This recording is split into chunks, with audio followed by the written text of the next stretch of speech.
Verbs రెండు రకాలు ఉంటాయమ్మా. ఒకటి రెగ్యులర్ వర్బ్స్, రెండోది ఇర్రెగ్యులర్ వర్బ్స్ అని ఉంటాయి. అయితే వర్బ్స్ ప్రతిసారి కూడా రెగ్యులర్ వర్బ్స్ అయినా ఇర్రెగ్యులర్ వర్బ్స్ అయినా 4 టైప్స్లో ఉంటాయి. V1 అంటాం, V2 అంటాం, V3 అంటాం, V4 అంటాం. V1లో ఉండేదాన్ని ప్రజెంట్ టెన్స్ అంటాం, V2 అంటే పాస్ట్ టెన్స్ అంటాం, V3 అంటే పాస్ట్ పార్టిసిపుల్ అంటాం, V4 అంటే ప్రజెంట్ పార్టిసిపుల్ అంటాం. అంటే ఈ నేమ్స్ మనం గుర్తుపెట్టుకోవాల్సిన పని లేకపోయినా కూడా ఇంపార్టెంట్ ఏంటంటే వర్బ్స్ ఎట్లుంటాయి, అవి ఎట్లా మారుతాయి, ప్రజెంట్లోంచి పాస్ట్లోకి ఎట్లా మారుతాయి, పాస్ట్ నుంచి పాస్ట్ పార్టిసిపుల్కి ఎట్లా మారుతాయి, ప్రజెంట్ పార్టిసిపుల్కి ఎట్లా మారుతాయి అనేది ఇంపార్టెంట్. అయితే చూడండి, ఏ వర్బుకి అయితే చివరిలో ఈడీతో ఎండ్ అవుతాయో ప్రతిసారి వాటికి అయ్యే వస్తూ ఉంటాయి. ఇంకా రెండో V3లో కూడా ఈడీనే వస్తుంది. అలాంటి వాటిని రెగ్యులర్ వర్బ్స్ అని అంటాం. చూడు, రెగ్యులర్గా వచ్చేదాన్ని ఈడీ ప్రతిసారి వస్తూ ఉంటుంది, ఈడీ అనేది, దాన్ని రెగ్యులర్ వర్బ్స్ అంటాం. సపోజ్ అసలు వర్బ్ అంటే ఏంటి అంటే అది కూడా ఒక type of word. Suppose book అని ఉందనుకో ఇంగ్లీష్లో, తెలుగులో ఏమంటాం, పుస్తకం అంటాం. ఓకేనా. చైర్ అని ఉండిందనుకో కుర్చీ అని అంటాం తెలుగులో. అదే విధంగానే మనం చేసే పనులు ఉంటాయి. సపోజ్ తినడం ఒక పని, ఓకేనా, తవ్వటం, మట్టి తవ్వటం ఒక పని, ఆ తర్వాత మట్టి తవ్వటం ఒక పని, తర్వాత ఆడుకోవటం ఒక పని, అవునా, ఆ తర్వాత కూర్చోవటం ఒక పని. అట్లా మనకు వర్బ్స్ అనేటివి అంటే పనులు కూడా ఉంటాయి. వాటిని కూడా ఇంగ్లీష్లో మనం చేసే పనుల్ని ఇంగ్లీష్లో చెప్పడాన్నే వర్బ్స్ అని అంటాము. ఓకేనా. చేసే పనుల్ని ఇంగ్లీష్లో చెప్పడాన్ని వర్బ్స్ అంటాము. సపోజ్ వర్క్ అంటే పని అని అర్థం, పని, వర్క్డ్ పని చేసేసాడు. ఓకేనా. దీనికి ఈడీ లేకపోతే పని చేస్తాడు అని అర్థం. ప్రజెంట్లో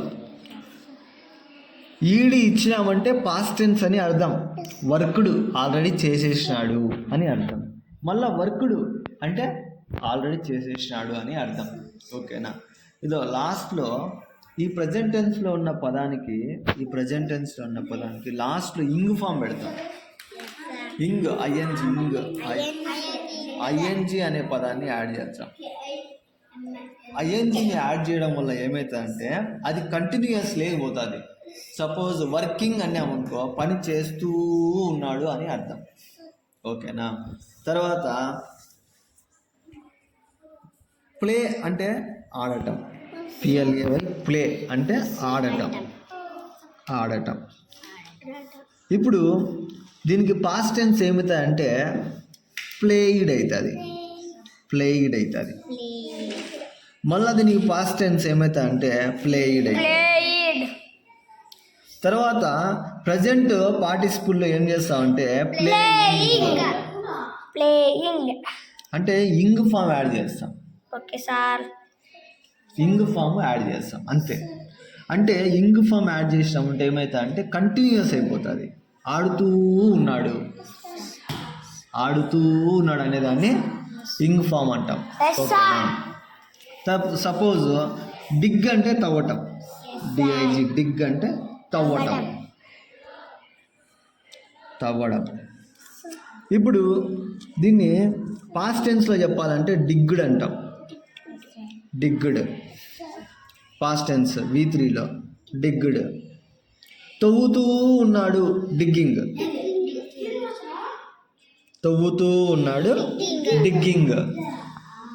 ఓకేనా. అడగడాన్ని ఏమంటాం ఇంగ్లీష్లో ఆస్క్ అంటాం. ఆస్క్ అంటే అడగటం.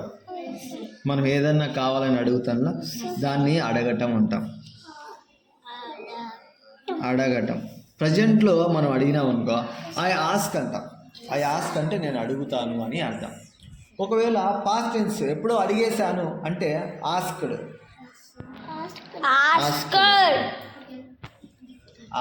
అంటే చూడండి లాస్ట్లో వీడియో వస్తాను. మళ్ళా పాస్ట్ టెన్స్లో ఆస్క్డ్. మళ్ళా ఆస్కింగ్. ఇంగ్ ఫామ్ వచ్చింది అంటే అది ప్రజెంట్ కంటిన్యూస్ టెన్స్లో ఉందని అర్థం. అంటే ఆ పని జరుగుతూ ఉందని అర్థం.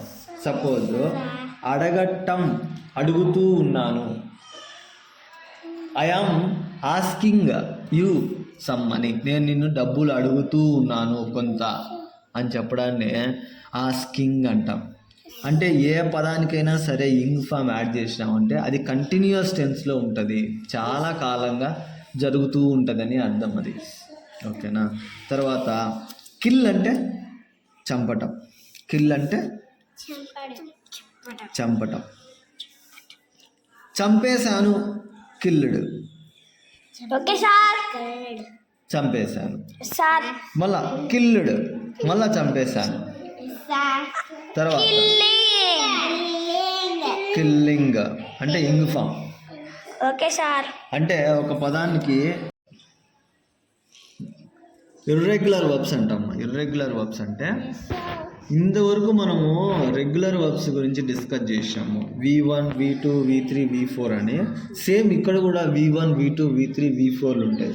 Present tense, past tense, past participle, present participle అని మొత్తం 4 రకాలు ఉంటాయి. అయితే మనకు రెగ్యులర్ వర్బ్స్లో ప్రతి చోట ఈడీతో ఎండ్ అయినాయి. అన్నీ కూడా ఈడీతో ఎండ్ అయినాయి. కానీ మనకి ఇక్కడ ఈడీతో ఎండ్ కావు. ఎట్లుంటాయంటే ఇక్కడ వచ్చిన వర్డ్ ఇక్కడికి వెళ్ళేటప్పుడు వేరేగా మారిపోతుంది. వాటినే ఇర్రెగ్యులర్ వర్బ్స్ అని అంటాం. అంటే చూడండి, స్పీక్ అంటాం, SPEAK. స్పీక్ అంటే ఇక్కడికి వచ్చిన తర్వాత స్పీక్డ్ అని రాదు. స్పీక్ అంటే మాట్లాడటం. వీడికి వచ్చిన తర్వాత స్పీక్డ్ అని రాదు, స్పోక్ అని వస్తుంది. ఇక్కడ కూడా స్పోకెన్ అని వస్తుంది. ఇక్కడ స్పీకింగ్ అని వస్తుంది. ఓకేనా. అంటే స్పీక్ అంటే మాట్లాడటం, స్పోక్ అంటే మాట్లాడేశాడు అని, స్పోకెన్ అంటే ఎప్పుడో మాట్లాడేశాడు అని, స్పీకింగ్ అంటే మాట్లాడుతూ ఉన్నాడు అని అర్థం. ఓకేనా. తర్వాత వీడికి వచ్చిన తర్వాత రెడ్ అంటాం.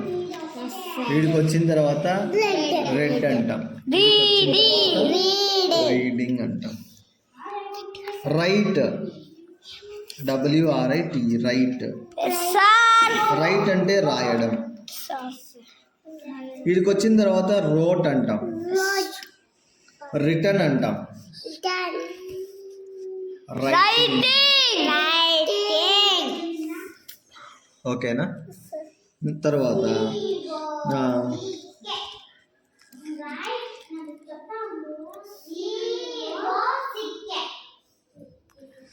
లాఫ్ అంటే నవ్వడం.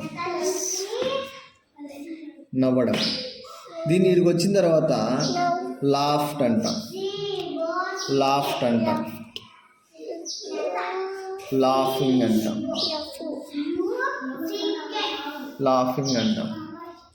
ఓకేనా. లాఫ్ట్, లాఫింగ్ అంటాం. ఓకేనా. లర్న్ అంటే లర్న్డ్ అంటాం. LEARNT, learned,